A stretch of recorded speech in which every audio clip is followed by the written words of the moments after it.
A história de Moisés é uma das narrativas mais cativantes e inspiradoras da Bíblia Sagrada, repleta de aventuras, desafios, milagres e liderança divina.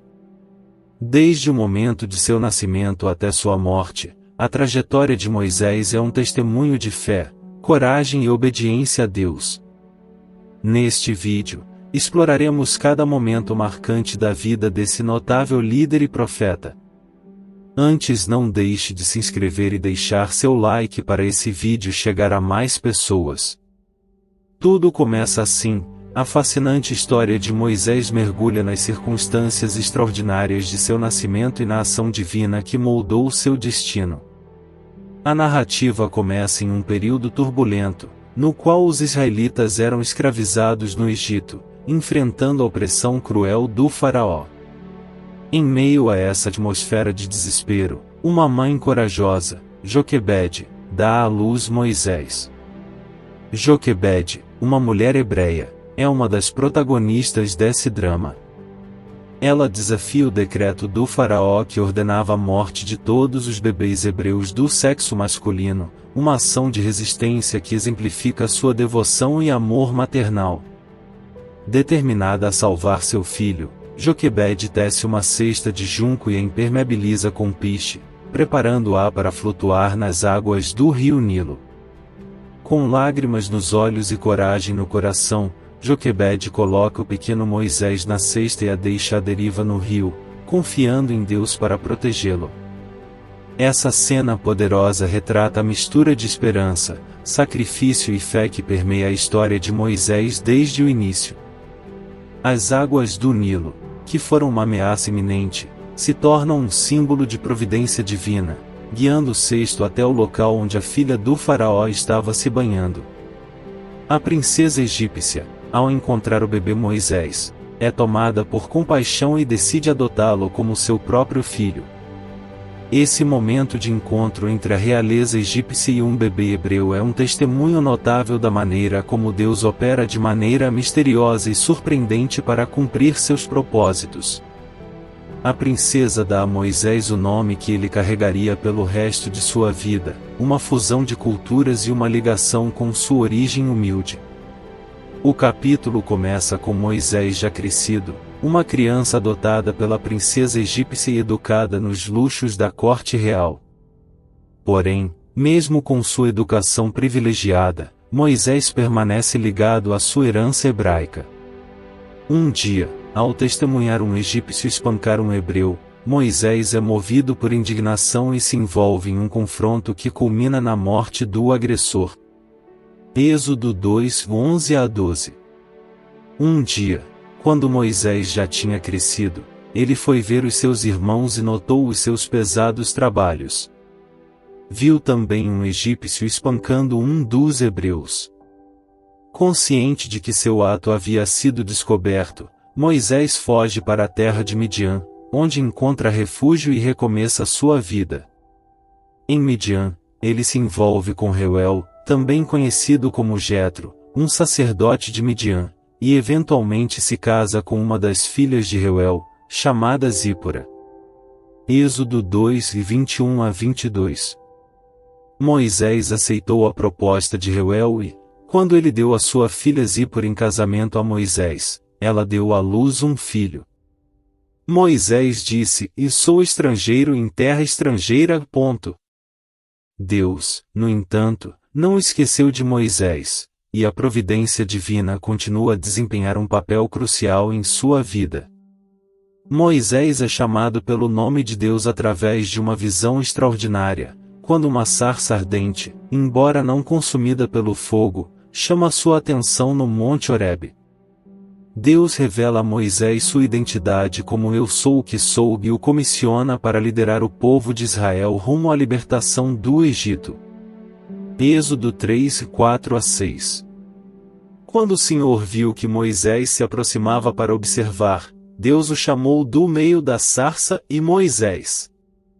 Moisés. E Moisés respondeu: "Eis-me aqui". "Não se aproxime", disse Deus. "Tire as sandálias dos pés, pois o lugar em que você está é terra santa". E acrescentou: Eu sou o Deus de seu pai, o Deus de Abraão, o Deus de Isaque e o Deus de Jacó. Aqui agora a história começa com Moisés pastoreando o rebanho de seu sogro Jetro, sacerdote de Midian, na região do Monte Horebe. Enquanto conduzia o rebanho, ele se depara com uma visão extraordinária, uma sarça ardente que, apesar das chamas, não é consumida pelo fogo. Êxodo 3, 2-3. Lá o anjo do Senhor lhe apareceu numa chama de fogo que saía de uma sarça. Moisés viu que, embora a sarça estivesse em chamas, não era consumida pelo fogo. Que incrível! Pensou. Por que a sarça não se queima? Curioso e atraído por esse fenômeno inexplicável, Moisés decide se aproximar. É então que Deus se revela a ele, chamando-o pelo nome. Deus instrui Moisés a não se aproximar da sarça com os pés descalços, pois o local é sagrado. Êxodo 3, 4-5. Quando o Senhor viu que Moisés se aproximava para observar, Deus o chamou do meio da sarça e Moisés. Moisés. E Moisés respondeu: Eis-me aqui. Não se aproxime, disse Deus. Tire as sandálias dos pés, pois o lugar em que você está é terra santa. Deus então se identifica como Deus dos patriarcas Abraão, Isaque e Jacó, estabelecendo uma conexão com a história e a promessa de Israel. Ele revela a Moisés seus planos para libertar o povo hebreu da opressão egípcia e guiá-los à terra prometida, uma terra que mana leite e mel. Êxodo 3, 6-8. Disse o Senhor: Certamente tenho visto a opressão sobre o meu povo no Egito, e tenho ouvido o seu clamor diante dos seus feitores, pois conheço o seu sofrimento. Por isso desci para livrá-lo das mãos dos egípcios e tirá-lo daqui para uma terra boa e ampla, onde mana leite e mel. Moisés, porém, questiona sua capacidade e autoridade para liderar essa empreitada. Ele expressa sua preocupação sobre como os israelitas acreditarão em seu chamado, e Deus lhe dá um sinal poderoso ao transformar a vara de Moisés em uma serpente e depois de volta em uma vara. Êxodo 3, 11-12. Moisés, porém, disse a Deus: Quem sou eu para apresentar-me a Faraó e tirar os israelitas do Egito? Deus respondeu: Eu estarei com você. Êxodo 4, 3-4. Agora, estenda a mão e pegue-a pela cauda. Moisés estendeu a mão, pegou a serpente e ela se transformou numa vara em sua mão. Isso, disse o Senhor, servirá de sinal para os israelitas. Deus também revela seu nome a Moisés, um dos momentos mais significativos do capítulo. Ele se identifica como Eu sou o que sou, uma expressão profunda de sua existência eterna e soberania. Êxodo 3, 14. Deus disse a Moisés: Eu sou o que sou. É isto que você dirá aos israelitas: Eu sou me enviou a vocês. Esse ponto da história culmina com Deus instruindo Moisés a ir ao Faraó e demandar a libertação dos israelitas. Embora Moisés tenha dúvidas e incertezas, o chamado divino é claro e inegável. A visão da sarça ardente, a revelação do nome de Deus e a comissão para liderar o povo são momentos transformadores na vida de Moisés, que o prepararão para o desafio que está por vir.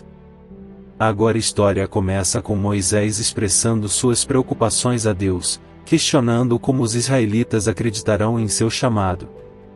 Deus responde às suas dúvidas ao conceder-lhe 3 sinais miraculosos para realizar diante do povo como prova de sua autoridade divina.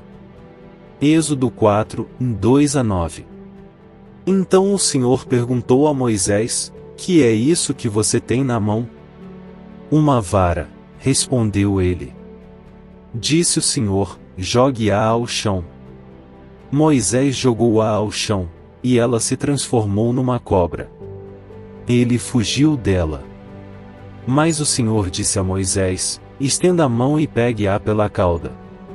Moisés estendeu a mão, pegou a cobra e ela se transformou de novo numa vara em sua mão. Isso, disse o Senhor, é para que eles creiam que o Senhor, o Deus dos seus antepassados, o Deus de Abraão, o Deus de Isaque e o Deus de Jacó, lhe apareceu. Deus também informa a Moisés que, caso o povo não acredite no primeiro sinal, ele poderá realizar outros dois, transformar sua mão em leprosa e depois restaurá-la, e também transformar a água do rio em sangue. No entanto, mesmo com esses sinais poderosos, Moisés continua relutante e expressa sua falta de eloquência. Êxodo 4, 10 a 12. Moisés, porém, disse ao Senhor: ó Senhor, nunca fui eloquente, nem no passado nem agora que falaste a teu servo. Não consigo falar bem. O Senhor lhe disse: quem deu boca ao homem? Quem o fez surdo ou mudo? Quem lhe concede vista ou o torna cego? Não sou eu, o Senhor. Vá. Eu estarei com a sua boca e lhe ensinarei o que dizer. Diante da resistência de Moisés, Deus permite que ele seja acompanhado por seu irmão Arão, que servirá como porta-voz. Moisés finalmente aceita a missão e se prepara para retornar ao Egito.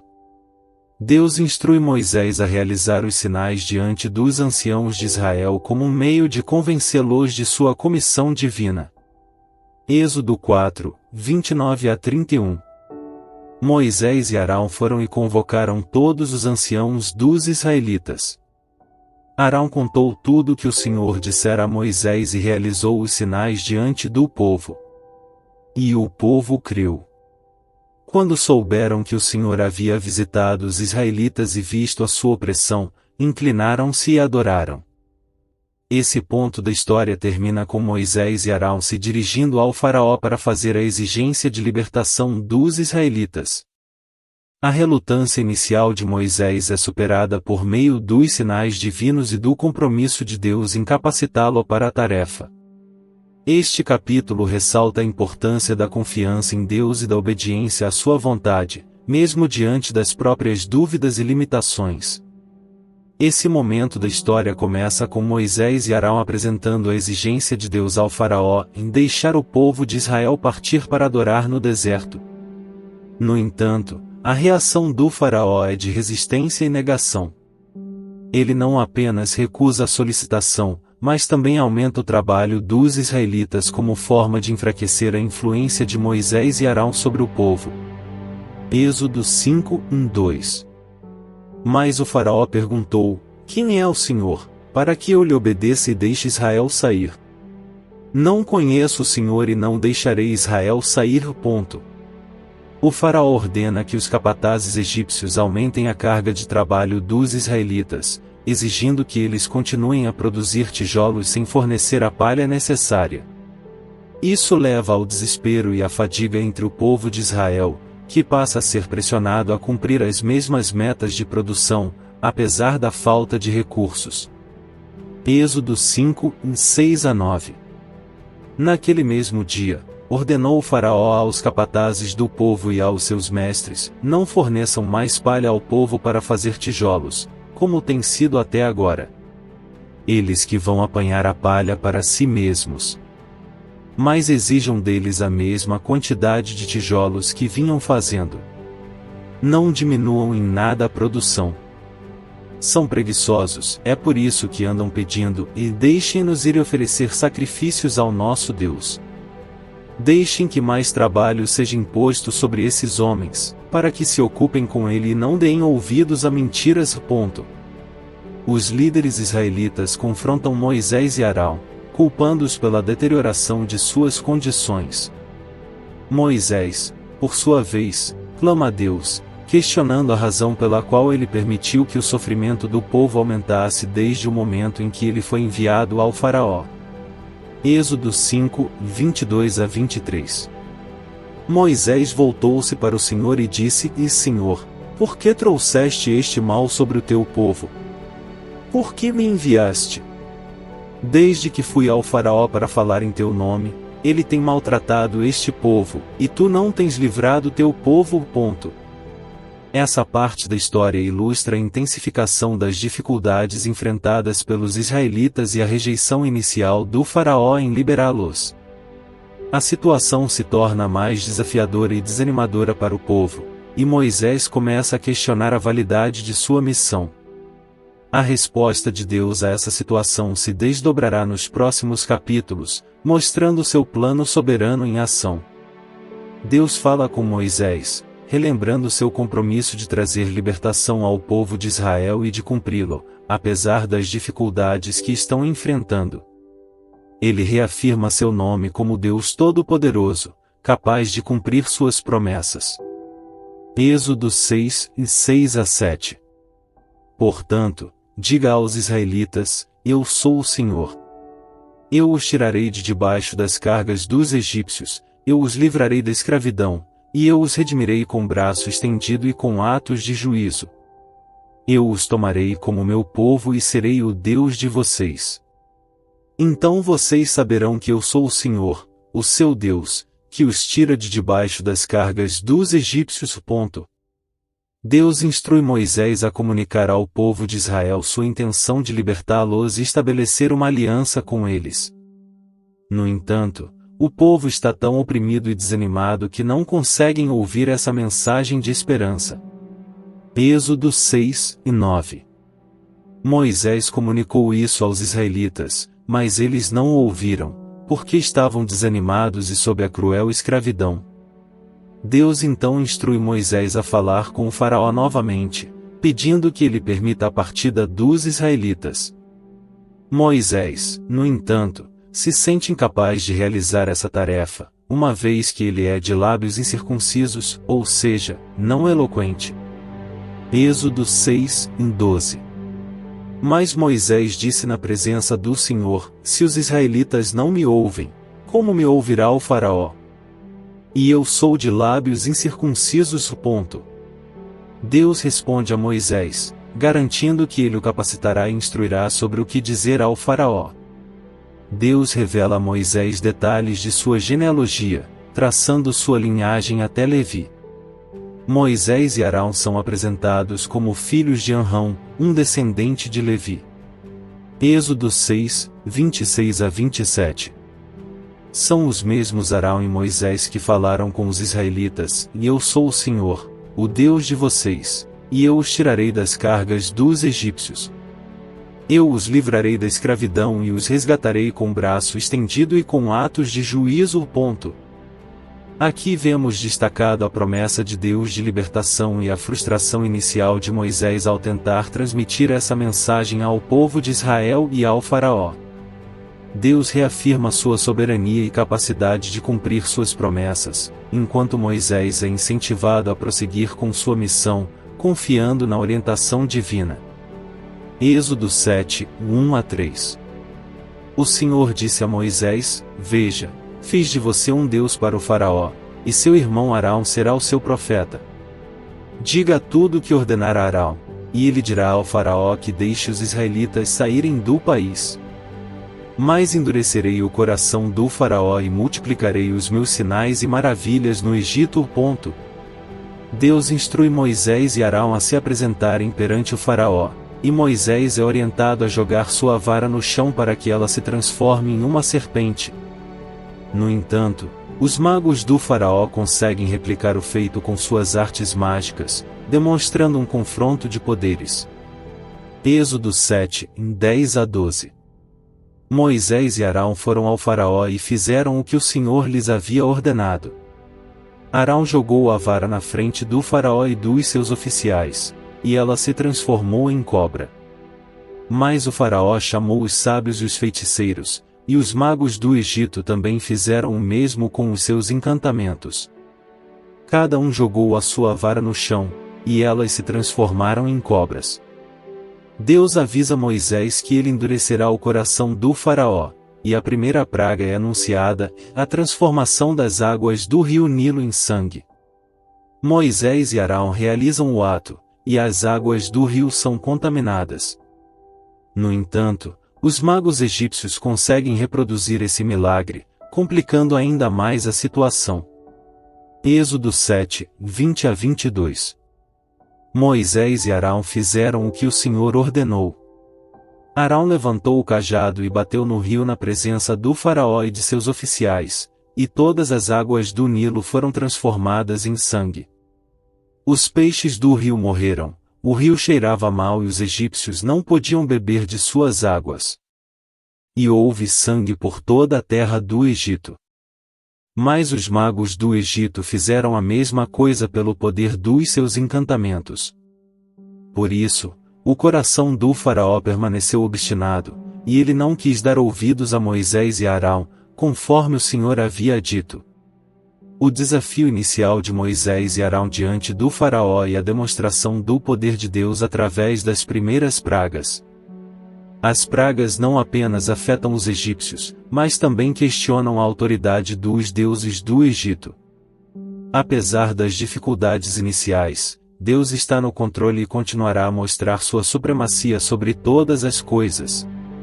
Após a saída dos israelitas do Egito, liderados por Moisés, eles se encontram encurralados à beira do Mar Vermelho, com o exército egípcio em perseguição. A situação parecia sem esperança, mas Deus tinha um plano surpreendente para demonstrar sua majestade e libertar seu povo da escravidão. Êxodo 14, 15 a 16. Então o Senhor disse a Moisés: Por que você está clamando a mim? Diga aos israelitas que marchem. Erga sua vara e estenda a mão sobre o mar para dividi-lo, para que os israelitas possam atravessar o mar em terra seca. Deus instrui Moisés a levantar sua vara sobre o mar.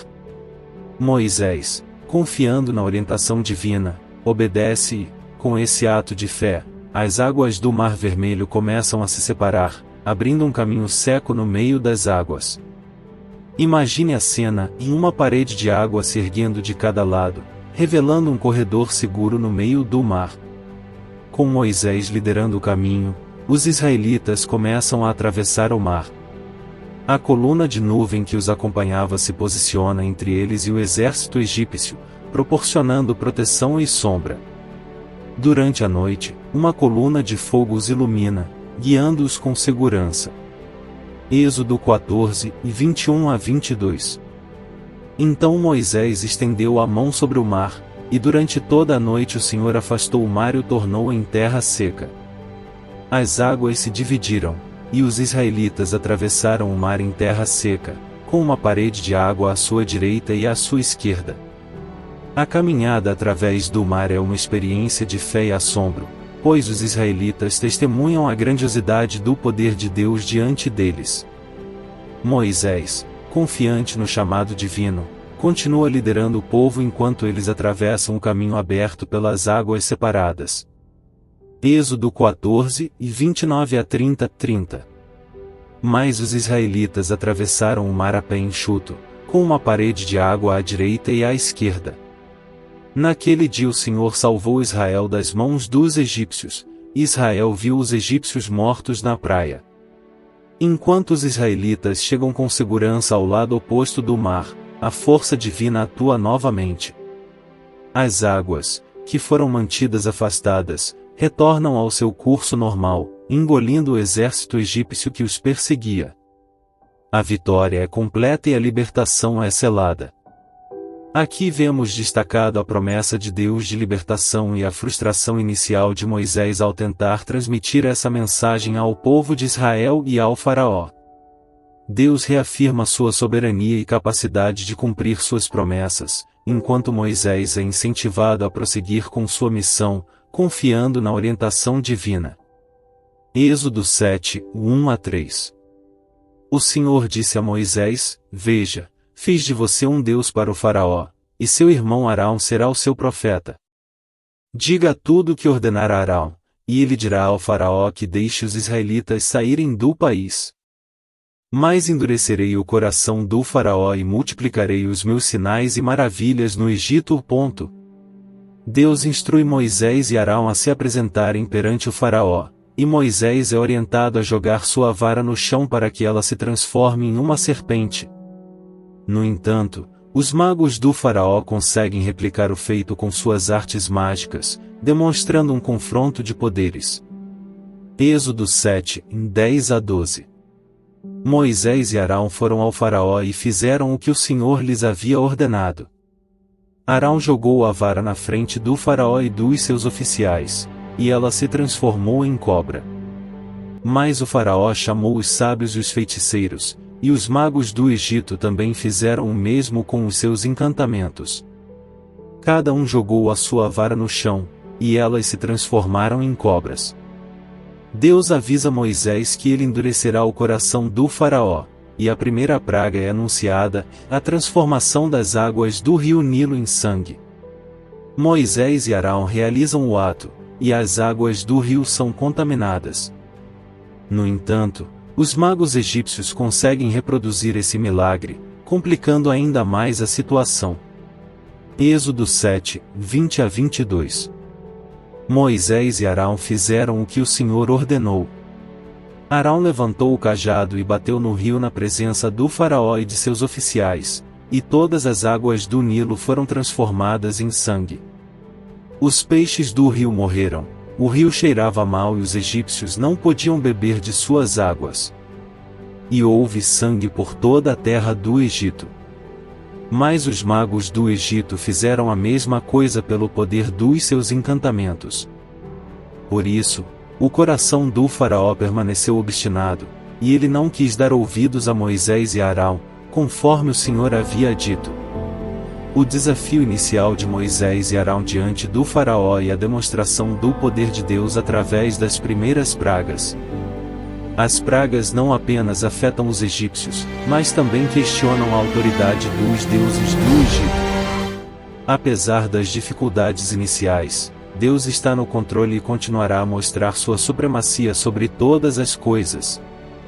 Após a saída dos israelitas do Egito, liderados por Moisés, eles se encontram encurralados à beira do Mar Vermelho, com o exército egípcio em perseguição.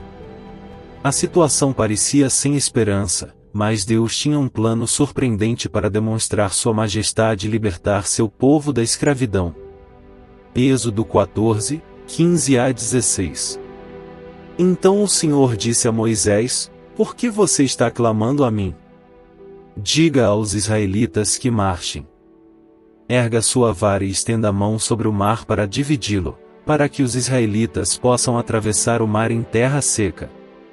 Deus instrui Moisés a levantar sua vara sobre o mar. Moisés, confiando na orientação divina, obedece e, com esse ato de fé, as águas do Mar Vermelho começam a se separar, abrindo um caminho seco no meio das águas. Imagine a cena, em uma parede de água se erguendo de cada lado, revelando um corredor seguro no meio do mar. Com Moisés liderando o caminho, os israelitas começam a atravessar o mar.